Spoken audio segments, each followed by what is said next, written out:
आप देख रहे हैं फिल्मी स्टोरीज। 1982 में एक फिल्म आई थी बेमिसाल।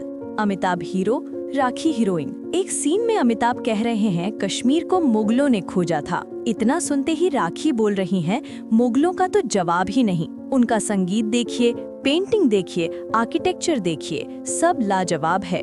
1975 में आई फिल्म दीवार और 1983 में आई कुली याद कीजिए। फिल्म का नायक अमिताभ बच्चन जो भगवान से नफरत करता है, मंदिर में पत्थर की मूर्ति को ढोंग बताकर कदम नहीं रखता, लेकिन 786 वाला बिल्ला अपने बाजू पर जरूर बांधे रहता है। यही चमत्कारी बिल्ला बार बार उसकी जान भी बचाता है। ना तो मदर इंडिया की सुखी लाला से बड़ा कोई धूर्त आपको कभी नजर आया होगा, ना ही शोले फिल्म की इमाम साहब से ज्यादा ईमानदार आपको कभी दिखा होगा। गब्बर सिंह ठाकुर है तो जाहिर सी बात है डाकू ही होगा। दोस्तों, कभी आपको पता लगा बॉलीवुड में कुछ लोगों ने कैसे सफाई से आपके दिमाग में ये बातें डाल दी? इन लोगों की रची साजिश पर सुधांशु त्रिवेदी ने जो काला सच बताया वो आपको हैरान कर देगा। चलिए इस वीडियो के जरिए दशकों से चली आ रही इस साजिश से पर्दा उठाते हैं। सलीम जावेद की लिखी शोले फिल्म में धर्मेंद्र शंकर भगवान की मूर्ति के पीछे छिपकर हेमा मालिनी को छेड़ रहा होता है। ये सीन आपको याद ही होगा। वहीं ए.के. हंगल जो इमाम साहब बने हैं, वो अपने बेटे की लाश छोड़कर नमाज पढ़ने चले जाते हैं, ये बोलकर कि उनको और बेटे क्यों ना दिए कुर्बान होने के लिए। दोस्तों, कभी आपने सोचा ये कैसी साजिश रची गई बॉलीवुड में? एक धर्म के पूजा स्थल को लड़की छेड़ने का अड्डा दिखाया गया, दूसरे मजहब को कुर्बानी की मिसाल। इसी साजिश का काला सच सुधांशु त्रिवेदी ने बताया। वो बोले ये षड्यंत्र बड़ी सफाई से रचा गया।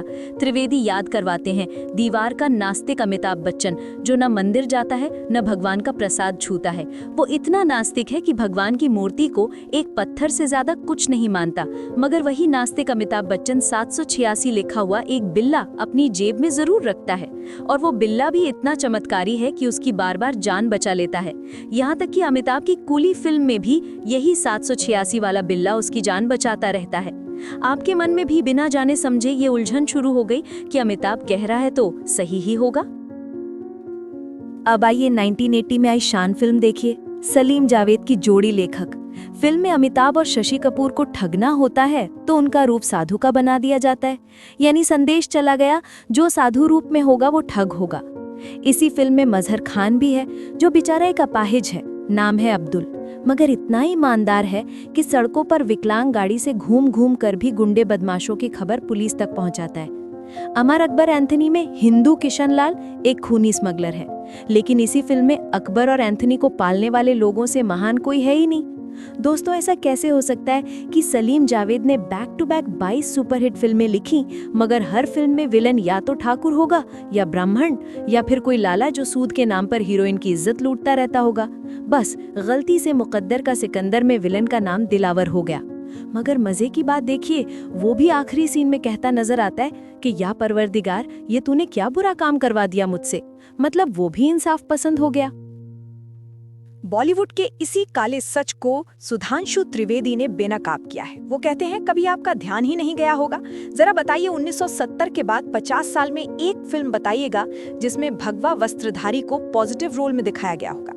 भगवाधारी छोड़िए, कंठी माला पहना इंसान, टीका लगाया व्यक्ति, धोती कुर्ता पहना शख्स अच्छे रोल में नजर आता हो। सुधांशु भाषाई आधार पर भी कहते हैं शुद्ध संस्कृत निष्ठ हिंदी बोलने वाला इंसान या तो विलन के किरदार में दिखेगा या फिर हसोड़ की भूमिका में। वहीं कठिन से कठिन उर्दू शब्द बोलने वालों को इतना महान दिखाया जाएगा जैसे लगेगा आपको उर्दू नहीं समझ आ रही, इसका मतलब आपका जीना ही बेकार है।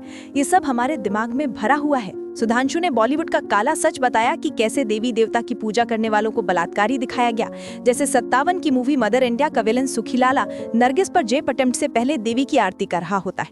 वहीं 85 की फिल्म राम तेरी गंगा मैली में हीरोइन बनारस में एक पंडित से मदद मांगती है तो वो पंडित उसे बहलाकर घर से जाता है और गंदा काम करने की कोशिश करता है। फिर पंडित को ओम नमः शिवाय का जाप करते दिखाया जाता है। 2010 की फिल्म दबंग देखिए। फिल्म का गुंडा छेदी सिंह जब सलमान खान को मारने का हुक्म दे रहा है तो उससे पहले हनुमान जी की मूर्ति के सामने दंड बैठक कर रहा है। आपको शाहरुख खान की मैं हूं ना फिल्म तो याद ही होगी, बड़ी सुपरहिट रही, लेकिन इसके पीछे की एक बड़ी साजिश से आप हमेशा बेखबर ही रहे।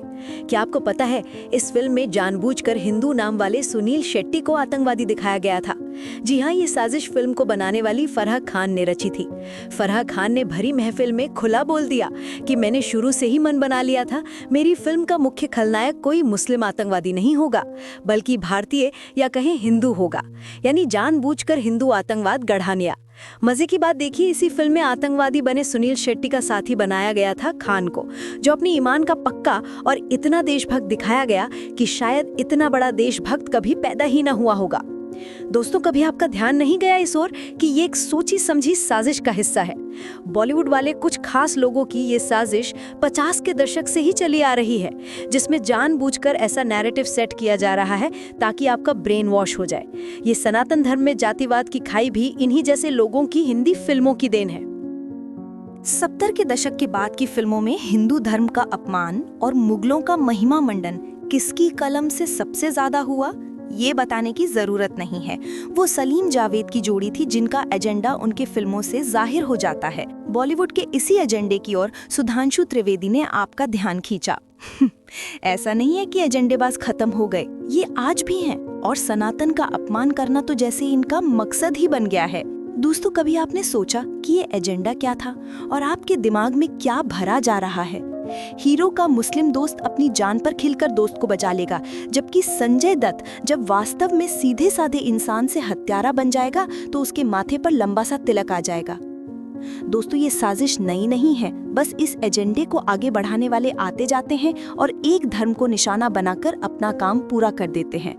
दोस्तों, इस साजिश पर आप अपनी राय जरूर रखिएगा और मेरे चैनल फिल्मी स्टोरीज को सब्सक्राइब भी कर लीजिए।